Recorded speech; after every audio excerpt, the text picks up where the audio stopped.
Holy cow, it has bacon on it. That looks awesome. Where'd this come from? This one's for you. Donut Den. Okay. It's the one that Laurie said isn't very good, but I think it looks fine. Daddy? What do we have here? What do we have here? Okay, I'm trying to think where I even saw these, but Like Pinterest or Amazon or something? it might have been on like Instagram, somebody's reel. Yeah. Look at it. Because, well, one of the accounts I follow is Busy Toddler, which is, I'm gonna squeeze that with the trigger. Squeeze the blue part. so you Can you squeeze just that blue part and I'll hold the cup for you? push the button like you're spraying in a spray bottle, And then stop. and then let go.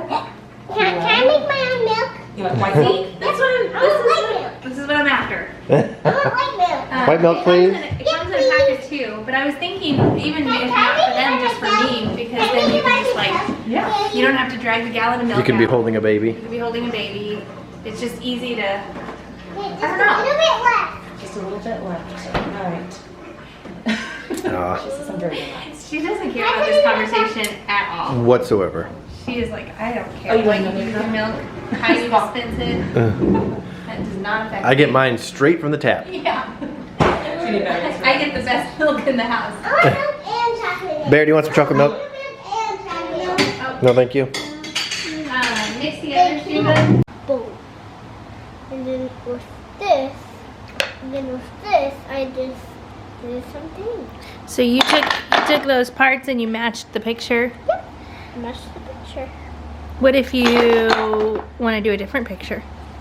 I'm going to do that right now. It's this one. Oh, you're gonna do that one next. It's cool. But no, I'm done with this game already. Oh, okay. Thanks for putting it away. Yeah, I'm pretty good at putting stuff away. Yes, you are.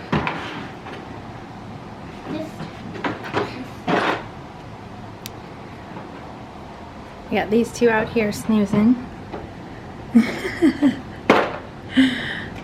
gonna go outside, okay? Oh my gosh. They're in heaven. Mommy, hi. Hi. This baby doll is swimming. Oh my gosh. Hey, Lyndle. Go ahead and squirt your own belly now.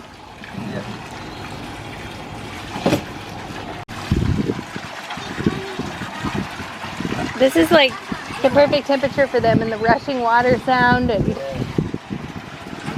pretty awesome. Hey, Lyndle. Oh, I thought you were spraying the window. All right, Eloise. We got to go out to the smoker. The apple. Out to the smoker. That way. So Eloise is my helper tonight. We actually have Rachel's parents. It's their anniversary, which I think, gosh, I don't know how many years they are. But anyway, so I'm smoking some Butcher Box bison burgers, which I've never had a bison burger before, so I'm super excited about it. Butcher Box is really cool. I'll tell you more about it in just a minute. This is the first time today I'm looking in the camera. It looks like I was going really fast on the golf cart. Anyway, Butcher Box is awesome, and right now they have this grilling bundle promotion going on, which you're gonna get 5 pounds of chicken drumsticks, 2 10-ounce ribeye steaks, and a pack of burgers when you sign up. That's a huge deal. Like, that's awesome. If you're like our family, time is of the essence. And so what Butcher Box does is sends the product straight to your doorstep, so you get to skip the middleman, you get to skip the grocery store. I'm actually an affiliate for them. I believe in the product. I think it's a great program. So sign up below and you're gonna get that awesome grilling bundle. Regular grass-fed, 100% grass-fed burgers on the left, bison burgers on the right. I'm super excited to try it. I think it's gonna be really great. if you're a vegetarian or you prefer seafood, they also do like wild caught Alaskan salmon, which is excellent. So yeah, check it out below. Like I said, I'm affiliate. There's a small commission earned from my side. But like I said, you know, even if I wasn't getting paid, I would highly recommend ButcherBox.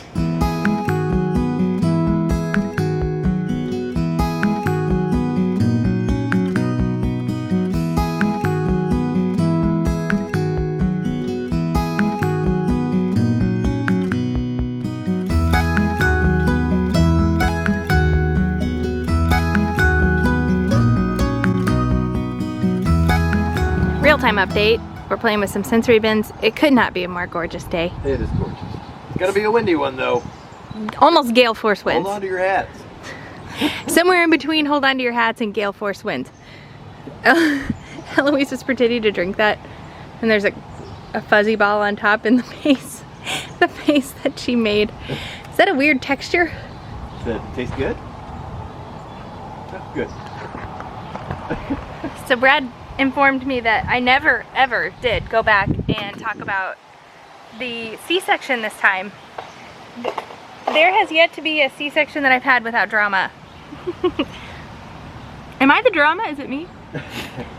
And I say that jokingly because it's not even that dramatic. It's mainly just like I get really sick during C-sections, and that's not super enjoyable, but now that I've had 3, I just know that that's what happens. Actually, since I had 2, I went into the 3rd one like telling the anesthesiologist, don't worry about it, I'm gonna throw up. Like there's nothing, I don't think there's anything that can be done about it. Last time they pumped me full of Zofran beforehand and I still threw up. But this time there was a little bit different of an experience, and it was weird because I had specifically kind of talked to the team ahead of time, because with Berend Lyndle, for probably 24 hours after my C-section, I was out of it, and I have like fuzzy, vague memories of that entire first day of their life. And with Eloise, it was the complete opposite. I was completely with it, didn't have any fuzzy memories. Like I remember everything from that first day. Had the golden hour, which I did not have with the twins. Didn't even know it was like as amazing as it is until Eloise. And anyway, so I went into this 3rd one saying, is it possible to compare what medications were given to me the first time versus the second time and like not make me out of it? So that's exactly what they did. I don't know if she looked back at my old records, but she did exactly what was done. The anesthesiologist did exactly what was done with Eloise this time. Same medication, same dosage, everything. So it's weird that this time, like, things went a little bit haywire. And it's really interesting because she came into the room beforehand, like our hospital room, and ran through all the risks, which they're supposed to do. And one of the risks of a spinal block is that it can go too far up and like inhibit your breathing. And if that happens, then they need to intubate you and put you under. So she said that, she's like, that's not my plan. And I was like, okay, great, I would hate that. I mean, you basically are put under and then you wake up and you have babies. And I know that that's happened to many women, like emergency C-sections where they ended up just having to put you under, and like that is not an ideal way to have a baby, like to be completely knocked out while the baby's being born. I wonder if you would probably still be in the room. They would probably just... Yeah, I don't know how that would work. No idea. It would happen in the same OR. Like you would still be there probably to meet the babies. Yeah. Thank you so much. What is it? Dessert. Ooh. Yeah, and I pop on it. Yeah.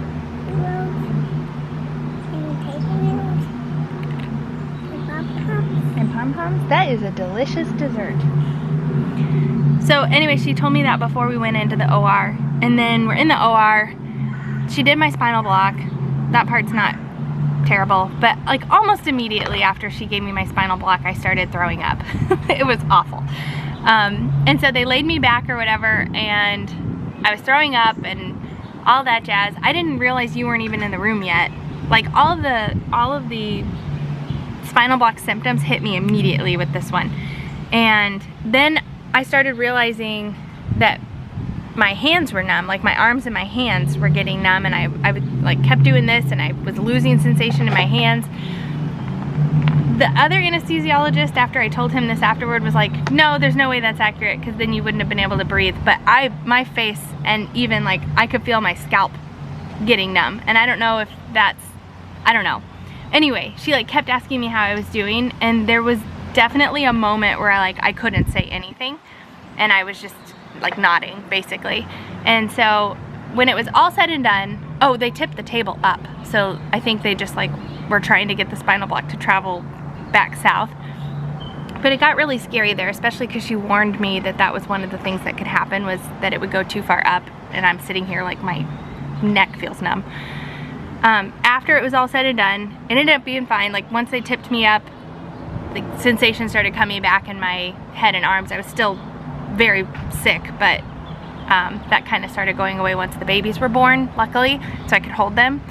But once it was all over and they were stitching me back up, she said that she was really nervous. There was a moment she was really nervous that they were gonna have to put me under and intubate me.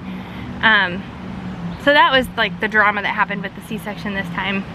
If you are a C-section mom, I know there's all kinds of different things that can happen during one, so feel free to share your stories in the comments. And I know that like sometimes there's lingering trauma from birth experiences that have gone bad or differently than like what you had planned.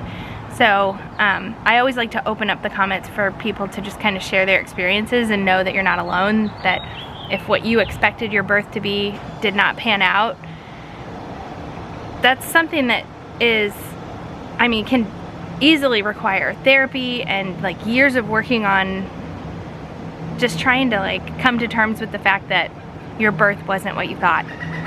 And that is also like something else I could say about this, is that I tried to do everything in my power to make sure that this experience was as similar to Eloise's as possible, and it didn't work. Like even though I got the exact same medications, I still was like really groggy for the first day after. It was somewhere in between how I felt with the twins versus Eloise. I remember with the twins I even like almost threw up afterward, like out a few hours later. I was still kind of sick, and anyway. It doesn't necessarily matter what you do and what you plan and how you try to control that situation. Birth is its own thing, and there's not a whole lot you can do to control it.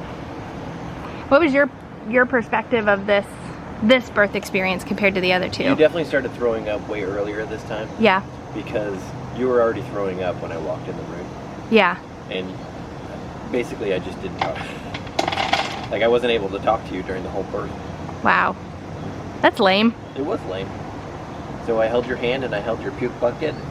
Occasionally I put a hot or a cold rag on your forehead. You did? Yes. Oh gosh, I don't even remember that. Yeah, well, you said it wasn't helping. Oh. We stopped. Oh, okay. Same thing like with the alcohol pad, like the anesthesiologist waved the alcohol pad over your nose. And you said it wasn't helping. I don't remember that at all. Oh shoot. I believe it. Yeah, it was miserable. Yeah. But we got two adorable, healthy babies. And you'll never have to do that again. Right. Wow. Look at all those E's for Eloise. One of the theories was that, like, with the weight of two babies, like, she put the spinal block in and then laid me back, and that maybe the weight of two babies pushing on my, I don't know, like, dispersed it more and made it go north, but I don't know. I don't even know. She was amazing, though. She was so sweet, and, like, I remember her like patting me and asking if I was okay like every few minutes, and she was really like, no, it didn't matter. Yeah. No, I'm not okay. What are we gonna do about it? Well, nothing. No, she was great. Both of like the whole team that we've had both times at our local hospital were great. All right, that's the story.